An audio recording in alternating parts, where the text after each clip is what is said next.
더불어민주당이 재산세 완화를 당론으로 확정했습니다. 또 국민의힘은 오늘 본경선에 진출할 당대표 후보 5명을 추릴 예정이었지만 내일로 연기했습니다. 정치권 소식 최진봉 성공회 교수와 알아보도록 하겠습니다. 어서 오십시오. 안녕하세요. 예. 자, 더불어민주당부터 가볼까요? 예. 1주택자의 재산세 완화 인하 특례 범위를 예. 지금의 공시가격 6억 원에서 9억 원으로 원으로. 이제 상향 조정을 했습니다. 예, 그렇습니다. 그 부분도 사실은 예전부터 논의가 돼 왔던 것이고요. 예.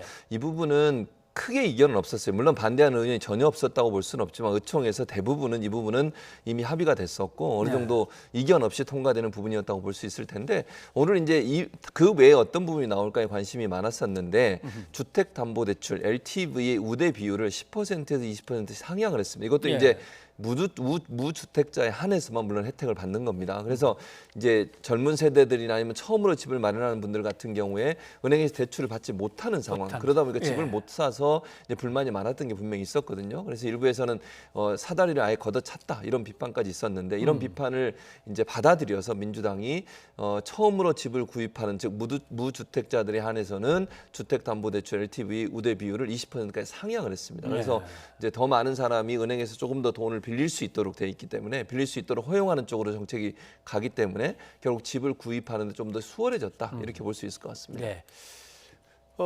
뭐 국민의힘은 이 완화에 대해서 큰 뭐라고 논평 나오지 않았는데 정의당 논평을 보면 예. 슬슬 후진하려고 하는 것 같더니 이제 뒤돌아서서 막 뛰는 거냐. 예. 그다음에 뭔가 세금이라는 거는 많이 가진 사람한테 제대로 더 받아서 어떤 부의 형평 이쪽을 향해서 조금씩 나가야 되는데 정말 민주당이 색깔을 이쪽으로 정하는 거냐 상당히 좀 반론도 있습니다. 그렇습니다. 정의당 입장에서는 사실 이제 더 진보적인 입장의 편에 서 있기 때문에 예. 지금 말씀하신 그 문제를 지적한 건데요. 1차적으로 지금 그 세금 반면 혜택 공시가 6억 원에서 9억으로 올린 것도 사실은 비판을 하고 있어요. 예. 이제 정의당 같은 경우에는 그러니까 말씀하신 것처럼 더 많은 돈을 가지고 있는 사람들에게 세금을 더 많이 물리는 것은 지극히 정상적인 건데 이 부분이 후퇴되는 것도 논란이 된다라고 지적을 하고 있고 아직까지 민주당에서 오늘 이제 발표를 그러니까 결정을 유보한 내용 중에 종부세 관련된 부분도 정의당은 계속 지금 종부세를 추진해야 된다라고 지금 주장을 하고 있는 상황이거든요. 그래서 정의당 입장에서는 어쨌든 세금을 이게 감면해 주는 것에 상당히 부정적으로 접근하고 있는 상황이고 그런 상황이라 하더라도 이제 민주당 입장에서는 이 정부 여당과 함께 정부와 함께 어쨌든 그 집권 여당으로서의 책임 있는 모습을 보여야 된다는 관점에서 국민들의 어떤 여론을 전혀 고려하지 않을 수 없는 상황이다. 그런 상황에서 이런 어떤 정책적 변화가 필요하다고 보여지고 지난번 이제 결정적으로 LH 사태 그리고 재보궐선거에서 보여줬던 국민의 민심 이런 부분들이 민주당으로 하여금 일정 부분의 자세 변화, 태세 변화를 가져오게 만드는 요인으로 작용했기 때문에 국민의 목소리를 듣는다는 관점에서는 어느 정도 뭐 설득력이 있지만 또 한편으로는 당내에서도 그런 비판은 분명히 있습니다. 정의당이 주장하는 것처럼 주택 정책의 혼선이라든지 아니면 기본적으로 문재인 정부가 추진했던 부자에 대해서 세금을 좀 많이 물리고 어려운 사람의 세금을 감면해 주는 쪽으로 가는 정책과 좀 반대로 가는 게 아닌가 하는 그런 비판은 분명히 있습니다. 예. 세금 감면을 받는 사람들을 조금 더 끌어올려서 범위를 넓히는 것.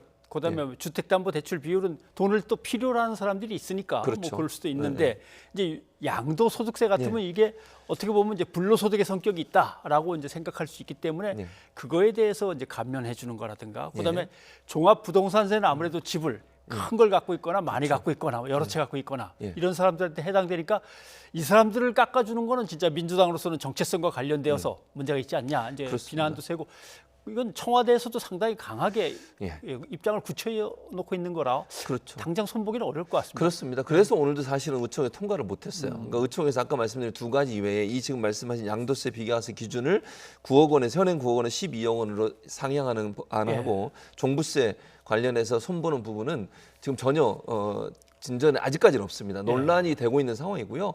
현재 이제 6월 안에, 그러니까 다음 달 안에 좀 더 논의를 해서 어떤 방향으로 갈지를 정하겠다고 했는데 종합부동산세 같은 게 세 가지 안이 지금 논의가 되고 있습니다. 하나는 과세 기준을 9억 원에서 12억 원으로 상향하는 안 첫 번째 안이고요.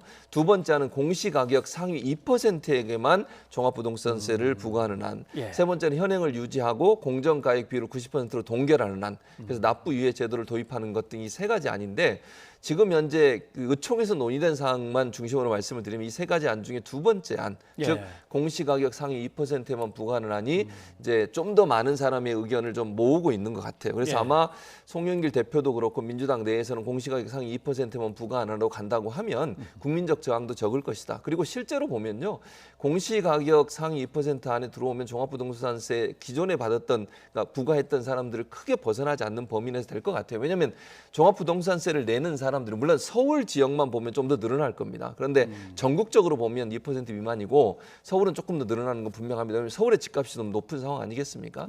그런 상황이라고 하면 국민적 저항도 줄이면서 어떤 그 세금, 부자들에 대한 세금을 부여하는 부분에 있어서 정당성을 확보할 수 있는 부분이다 하는 부분으로 본다고 하면 아마도 이제 6월 안에 물론 논의가 돼야 되겠습니다만 공시가격 상위 2%에만 부과하는 쪽으로 아마 이제 결론이 나지 않을까 하는 게 제 개인적인 어떤 예측이고요. 양도소득세 같은 경우도 지금 비과세 기준 시가 9억 원에 12억 원으로 상향하는 부분도 뭐 두 가지 이제 논란이 있습니다. 이게 집을 수익을 많은 사람한테 당연히 부과해야 될 세금인데 이걸 올려주게 되면 세금이 이제 깎이는 거잖아요. 또 한쪽에서 야당은 주장하기를 더 많은 사람이 집을 팔게 하기 위해서는 그런 방안도 필요하다고 주장을 하시는데 민주당이나 아니면 진보 진영에서 이렇게 얘기하고 있죠. 이미 1년 동안 유예를 해줬었어요. 근데 그 당시에 팔지 않았던 분들이 이걸 다시 유예해 준다고 과연 팔겠느냐 하는 부분에 대한 반론도 있기 때문에 양도세 이거 기준, 비과세 기준을 높이는 부분은 상당히 논란이 될 것으로 예상이 됩니다. 네. 아무튼 더불어민주당 입장에서는 부동산 관련해서 민심이 민주당에게 상당히 좀 돌아섰다라고 생각을 했기 때문에 좀 방안을 마련하고 있는데 민심이 다시 얼마나 돌아오는지는 뭐 좀 지켜봐야 되겠군요. 그렇습니다. 국민의힘으로 가봐야겠습니다. 오늘 당대표 후보자 이제 컷 오프가 있었는데 발표가 오늘 나는 걸로 알고 다 기다리고 있었는데 그랬었죠. 연기됐습니다. 연기된 배경이 어떻게 됩니까? 연기된 배경이 뭐냐면 여론조사가 완전히 맞춰지지 않았습니다. 그러니까 일반인 여론조사 같은 경우 지금 현재 당원 일반인 50% 50% 이렇게 여론조사를 하는데요. 여론조사의 세대하고 지역을 좀 분배해서 퍼센테이지 즉 샘플을 모으도록 돼 있습니다. 그러니까 1000명 1000명 이렇게 하게 돼 있는데요. 근데 젊은 여성의 샘플이 원래 계획했던 퍼센테이지보다 부족해요. 그래서 결국 여론조사가 끝나지 않은 겁니다. 그래서 여론조사를 마치지 못해서 결국 이제 오늘 밤까지 젊은 여성의 샘플을 좀 더 많이 모집을 해서 젊은 여성의 비율을 맞추고 그리고 나서 내일 아마 오전 8시에 최종적인 결과를 발표할 것으로 예상이 되고 있습니다. 자, 눈에 띄는 뭐 후보는 누가 뭐래도 여론조사에서 1위를 하곤 했던 이준석 후보입니다. 이 바람을 어떻게 해석할 거냐? 바람이 좀 세긴 하지만 그래도 역시 지나가는 바람일 것이다. 그렇게 생각하면 오산일 텐데 뭐 여러 가지 얘기가 나오는데 어떻게 보십니까? 그러니까 저도 사실은 이게 예상했던 것보단 바람은 큰 것 같아요. 그러니까 저희가 처음에 예상했을 때는 이 정도까지는 아니었거든요. 어느 정도 돌풍은 불 거라고 생각했지만 상당히 예상 밖에 예컨대 지난 주말 지나면서 여론조사 결과를 보면 나경원 전 원내대표와 차이가 확실히 더 늘어났어요. 물론 이 지금 여론조사 결과는 일반인들입니다. 그런데 실제 본선에서 투표를 하시는 분들은 당원이 70%고요. 일반인 중에도 국민의힘을 지지하는 분들이 참여를 하세요. 30%가. 그렇게 되면 일정 부분 당심이 절대적인 영향을 미칠 수 있는 구조입니다. 네, 다만 이런 건 있을 수 있을 것 같아요. 이런 그 일반인들의 여론조사 결과가 당심, 즉 당원들의 투표에도 영향을 미치는 부분을 전혀 배제할 수는 없거든요. 이게 어느 정도까지 갈 거냐의 문제라고 보여지는데 그래서 중요한 건 일반인 여론조사가 얼마나 당원들의 마음까지 변화시키는 데 영향을 미칠 수 있느냐 하는 부분. 두 번째는 지금 현재 국민의힘의 변화의 열망 또는 젊은 세대가 쇄신이라고 하는 부분들의 어떤 기대서 주장하고 있는 이 주장들이 얼마나 당심의 변화를 불러올 수 있을 거냐 하는 문제라고 보는데 저 개인적으로 그냥 판단을 해보면요. 아마도 당심이 거기에까지 영향을 받기에는 한계가 있을 거다. 일정 부분 영향을 받을 수는 있겠지만 지금의 돌풍이 그대로 당심에까지 연결되는 데는 약간 좀 한계가 있지 않을까. 왜냐하면 당원들 같은 경우 아무래도 이제 TK나 PK에 많이 분포하고 계시거든요. 그리고 이제 연령대도 일정 부분 좀 높은 경향이 있어서 그런 분들의 마음까지 바꿀 수 있을 정도까지 갈 거냐 하는 부분에는 저는 아직까지는 좀 한계가 있지 않나 이렇게 판단을 합니다. 이준석 전 최고위원만 따로 이렇게 놓고 본다면 여러분대로 너무 과대대표되고 있는 거 아닌가 바람이 너무 크게 평가되고 있는 거 아닌가 하는 얘기도 하나 있고 그다음에 2030 젊은 층의 남녀 젠더 갈등 뭐 이런 것들을 어떻게 파고들어 가지고 이번에 덕을 봤다라고 하는 것도 있고 이준석 전 최고위원이 과연 젊은 신세대이자 아니면 새로운 바람인가? 이 당에 들어와 있었는지 상당히 오래됐는데 10년 최고위원을 이상 지낸 지도 한참 됐고 네, 이런 그랬죠. 얘기도 있는데 이걸 어떻게 받아들여야 될까요? 정치 신인이라고 보기는 어렵죠. 왜냐하면 정치 현장에 오래 있었고요. 본인도 여러 번 출마도 했잖아요. 예. 그렇기 때문에 정치 신인이라고는 볼 수 없어요. 그러니까 나이가 젊다 이건 분명하죠. 36. 지금 모 언론사에 지금 조선일보의 기사 제목만 봐도 36 이준석이 보수 야당 대표가 되면 이러면서 이제 띄우는 거죠. 결국은 예. 그런 분위기를 만드는 건데 그 당내 다른 뭐 비대위원이나 최고위원들은 이렇게 얘기해요. 이게 이준석 이제 전 최고위원이 갖고 있는 것은 이미 10년 동안 정치 활동을 했기 때문에 새로운 정치 신이라고 보기는 어렵다. 다만 이제 젊은 세대고 새로운 변화를 이끌어낼 수 있는 하나의 기회는 가질 수 있을 거다. 예. 근데 구영모 지금 국민의당 최고위원이 했던 말을 좀 우리가 되새겨 보면 이게 사실은 그 이준석 전 최고위원 선거 때 젠더 이슈에 대해선 일절 언급 없이 주야장천 네거티브만 몰두했던 사람이다. 그가 만드는 밤페미의 프레임이 극렬 지지층을 등장시켰다고 하는데 이건 결국 이제 이준석 전 최고위원이 아시는 것처럼 페미니즘과 또 충돌하는 모습을 여러 번 보였고요. 예. 그것 때문에 20대 남성의 절대적인 지지를 받고 있는 게 아닌가 이런 이제 분석을 하는 거거든요. 그래서 이제 그런 부분도 일정 부분 작용했을 가능성이 저는 있다고 봐요. 20대 남성들 같은 경우에는 이준석 전 최고위원에 대한 지지율이 좀 높은 것으로 분석이 되고요. 네. 다만 저는 좀 아쉬운 부분은 이런 겁니다.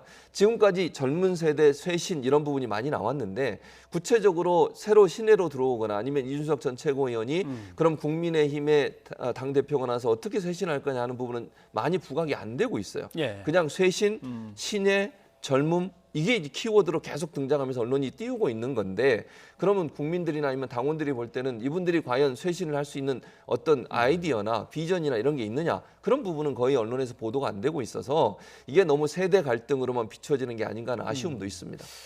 젊은 세대의 돌풍이 강하게 불었다면 그게 뭔가 이렇게 정책에 대한 연구라든가 그렇죠. 새로운 어떤 비전 제시라든가 이런 예. 쪽으로 연결되면 참 좋겠다라는 예. 생각을 했습니다.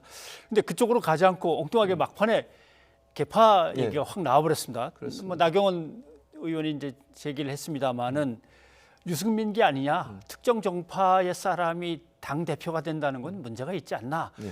유승민기였나 하는 생각을 그때서 하긴 했습니다만 이 개파 쪽으로 흐르는 건 별로 바람직하지는 않은데 말이죠. 바람직하지 않죠. 이게 개파 싸움이 돼버리면 이게 이 지금 당대표 선거 자체가 상당히 변질된 가능성이 있어요. 그러니까 지금은 사실은 국민들의 관심이나 흥행 요소에 있어서는 이준석 전 최고위원의 이런 지지율 상승이 흥행세에 많은 영향을 미치고 있고 또 국민의힘이 뭔가 새로운 변화의 바람이 불고 있다고는 이미지는 형성이 됐습니다. 아까 아쉬운 부분은 제가 말씀을 드렸으니까요. 예. 정책적 부분이 드러나지 않는 부분은 아쉽지만 김웅 또 이준석 이런 분들이 나오면서 신의 돌풍이 불고 있는데 이게 개파 싸움이 들어가는 순간 이게 완전히 이제 없어지게 돼 이미지가 부정적 이미지로 흐르게 됩니다. 지금 이준석 전 최고위원은 뭐 누가 봐도 이건 유승민 전 의원하고 친분이 있는 건 분명해요. 예. 그리고 유승민 전 의원도 지지를 하고 있는 상황이고요.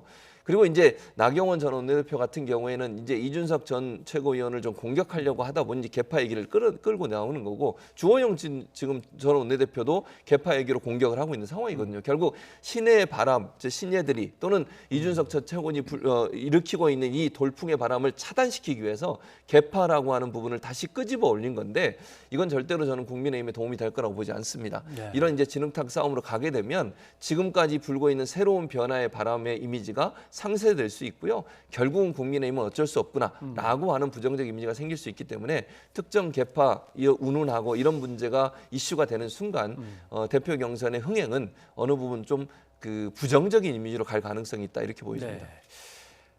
유승민계 이렇게 했는데 이제 유승민 의원 같은 경우는 사실은 박근혜 대통령의 비서실장 그렇죠. 예전에 맞습니다. 이제 지냈고 그 전에 네. 그다음에 이제 역시 이전 이준석 최고위원도 최고위원도 박근혜 키주였다가 그렇습니다. 네? 이제 나중에 탄핵은 정당하다, 마땅하다 그랬었죠. 이렇게 얘기를 네. 했기 때문에 네.